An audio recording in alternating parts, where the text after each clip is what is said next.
রাজ্যের ভোটার তালিকায় নিজের নাম অন্তর্ভুক্ত করার ইচ্ছা প্রকাশ করলেন পশ্চিমবঙ্গের রাজ্যপাল সিভি আনন্দ বোস। এসআইআর প্রকল্পের শেষ দিনে রাজ্যপাল লোকভবনে উপস্থিত হন। সেখানে সংশ্লিষ্ট বিএলও এবং সুপারভাইজারদের হাতে তিনি নিজের ভোটার আবেদনপত্র জমা দেন।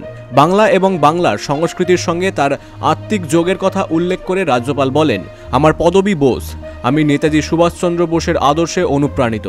রবীন্দ্রনাথের সৃষ্টির এই ভূমির হওয়া মাটির সঙ্গে আমার গভীর মানসিক সম্পর্ক রয়েছে, তাই আমি এইখানকার ভোটার হতে চাই। My name itself is that of Netaji Bose. My father gave it to us. I had been here long time back.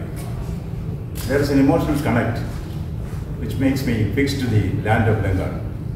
The language, the people, the culture, the tradition, the heritage, everything attracts me.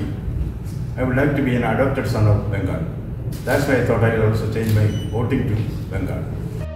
CV Ananda Bose মন্তব্য করেন যে রাজ্যের voter হওয়ার মাধ্যমে বাংলায় নিজের স্থায়ী সংযোগকে আরও দৃঢ় করতে চান তিনি। তার এই পদক্ষেপে রাজ্যের রাজনৈতিক মহলে যথেষ্ট কৌতূহল সৃষ্টি হয়েছে। কলকাতা থেকে অনিকেত পালের রিপোর্ট, বিগ নিউজ বাংলা।